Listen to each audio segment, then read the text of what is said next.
I think that we're fascinated with dinosaurs for the same reason that we invented or were fascinated with dragons. We've been finding these giant bones and we've been imagining what they were for as long as we've been human.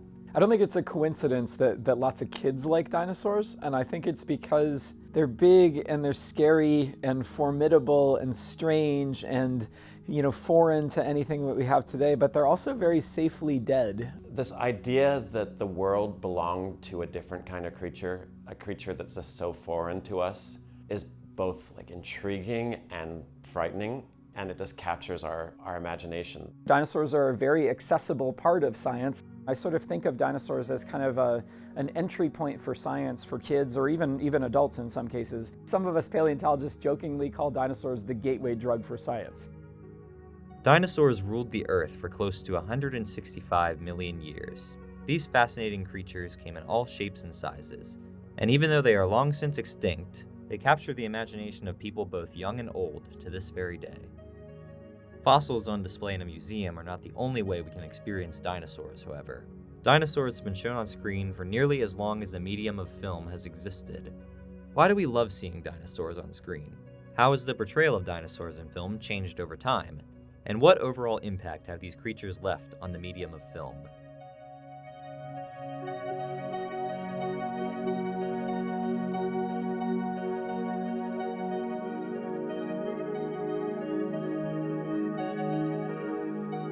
So to answer these questions, we need to go back to the very beginning.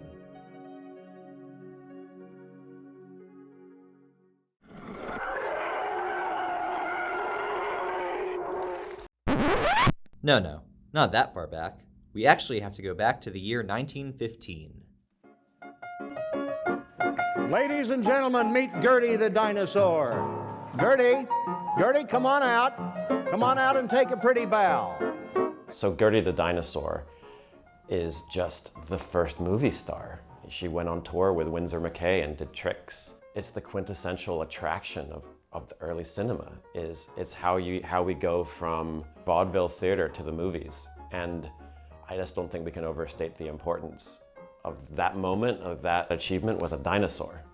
Created by animator Winsor McCay, Gertie the Dinosaur was one of the earlier animated films.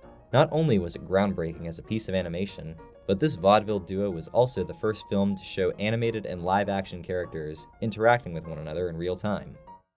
Gertie, to show how friendly she is, will let me ride her. Let me go get ready.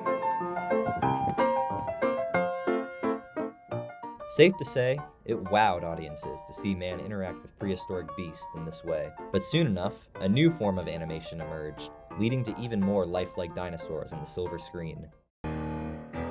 Enter stop motion, the process of ever so slightly manipulating the position of an object between frames to create the illusion of real-time movement. Dinosaur films flourished under this new art form, giving audiences all sorts of thrilling prehistoric adventures, like 1925's The Lost World, which was actually the first feature-length film to use stop motion as its primary special effect.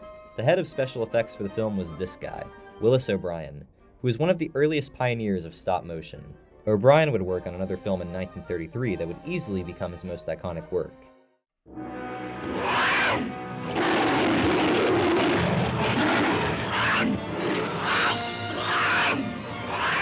Aside from the titular ape, King Kong featured all sorts of fantastically crafted stop-motion dinosaurs. Also, O'Brien's use of layering, which allowed the human actors and stop-motion creatures to interact with each other, was masterful for its time. As someone who does stop-motion animation, I can tell you right away that feathers and fur, oh man, are those hard. Dinosaurs don't have that problem. Rubber and plastic and clay, you can really get the dinosaurs looking pretty much exactly how you want them to. So I think that's why, as the form and the practice of stop motion developed with cinema, the filmmakers always come back to dinosaurs because they can make them just look so good. While stop motion was the go-to medium for early dinosaur films, there were a few exceptions. Meet the notorious Slurposaur, a trope that was popular in many dinosaur films pre-1960s. I would imagine the filmmakers thought general audiences of the time wouldn't care if their dinosaur was just an iguana wearing fake horns. And to be fair, they were probably right. But whether dinosaurs in these early films were stop-motion creatures or literal giant lizards, many paleontologists who have devoted their lives to studying dinosaurs look back on these portrayals and crack a smile.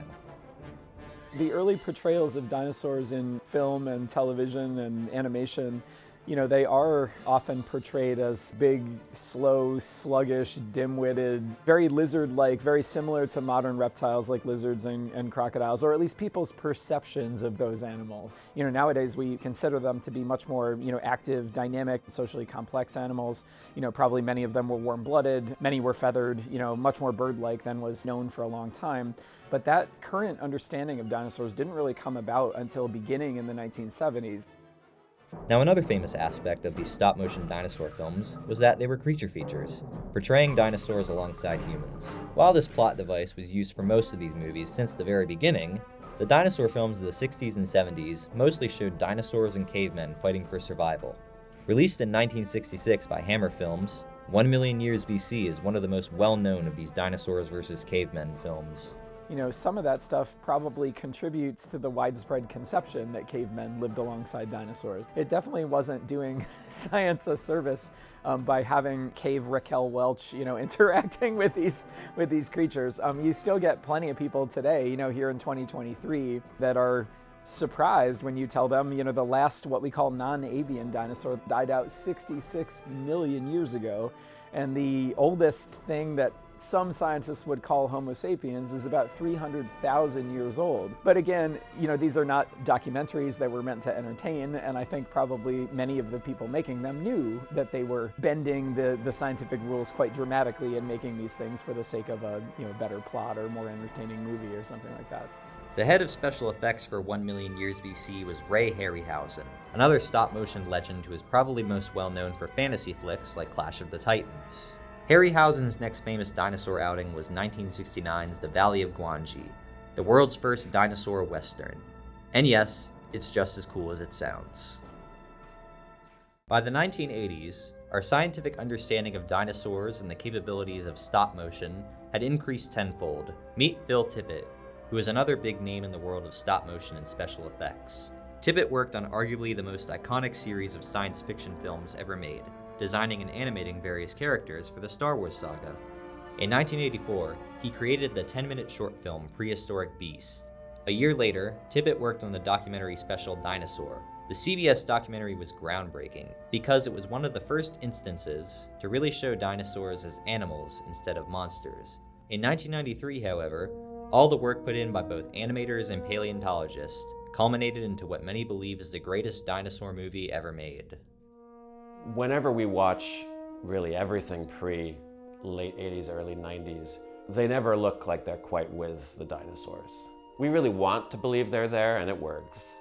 When we're welcomed to Jurassic Park and the music comes up and we see the sauropods just looming over the characters and stomping and we hear the sound, that's where the believability of that is just there compared to where it was. It was revolutionary in depicting dinosaurs for virtually the first time as the active animals that we know them to be today. In fact, it probably went too far in many cases. Velociraptor wasn't as smart as a chimpanzee. It probably couldn't open doors. They definitely couldn't run 60 miles an hour.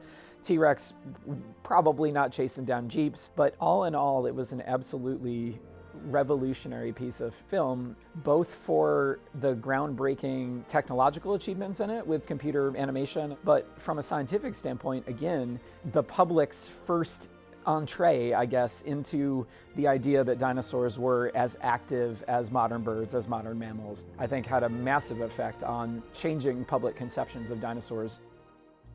So what makes Jurassic Park look so good, even by today's standards, was its use of both CGI animation and practical animatronic effects. Well, believe it or not, director Steven Spielberg originally planned to use stop motion, by our good friend Phil Tippett, to bring Jurassic Park's dinosaurs to life. However, the team at the film's special effects company Industrial Light and Magic had been experimenting behind the scenes with creating the first ever computer animated dinosaur. After various iterations and tests, they showed the footage to Spielberg and the film's producers, who were blown away, and the decision to use CGI animation for Jurassic Park was made. But where did this leave Phil Tippett? We're out of a job. Don't you mean extinct? What would have been one of Tippett's biggest gigs was officially dead. However, Spielberg did at least decide to keep him around on set as a consultant because he knew that Tippett's knowledge of the dinosaurs' movements would be a huge help to the animators. As for modern dinosaur movies, there have been some notable ones released since Jurassic Park, but nothing has come close to achieving that film's cultural impact. Some of the more recent dinosaur films, like the Jurassic World franchise or 65, have been less than stellar, to put it lightly. Who knows? Maybe Hollywood dinosaur movies peaked with Jurassic Park, and it's only downhill from here. But there is a different kind of dinosaur film that seems like it's only been getting better and better over time: the dinosaur documentary. I think the sort of primo example of a modern dinosaur documentary is the Prehistoric Planet series that's recently been on Apple TV. Those shows, they really are trying to imagine you've taken a time machine and are watching T-Rex interact in its environment or watching Titanosaurs stomp through Patagonia. Depictions of dinosaurs in documentaries have increasingly aligned with scientific understanding, even to the point now where new documentaries are incorporating discoveries that happened literally like a year or two before the documentary came out. New scientific discoveries give us opportunities for new storytelling. I'm fascinated by the idea that paleontology has evolved from digging up bones to making educated hypotheses about behavior. There are so many ways that we can experience the thrills and wonders of dinosaurs, but there is actually a way that we can see real dinosaurs living alongside us today. And it might just surprise you.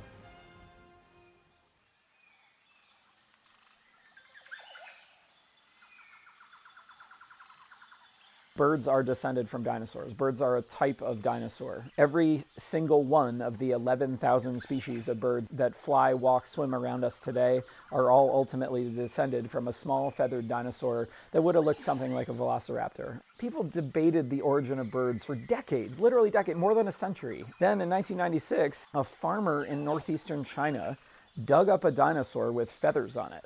And for almost everybody, that was the last piece of evidence that sealed the deal that every single bird that you see flying around you today is descended from a theropod dinosaur. We have 500 different birds here at the National Aviary from every continent except for Antarctica. We have in the past done a living dinosaur theme here at the National Aviary. It's hard to not look at the raptors in particular, a hawk, an eagle, a falcon, whatever it is, and not see a dinosaur. When a lot of these birds are hunting or foraging, I think you would see a lot of dinosaur-like behaviors.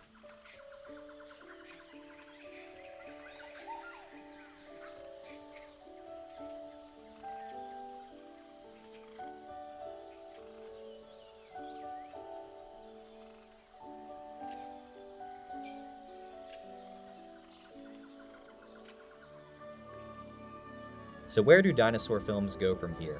Well, I believe that dinosaurs will always have a place on screen, because they really are the greatest movie monsters that actually existed. Special effects to bring these prehistoric beasts to life will continue to evolve, and so will our scientific understanding of them.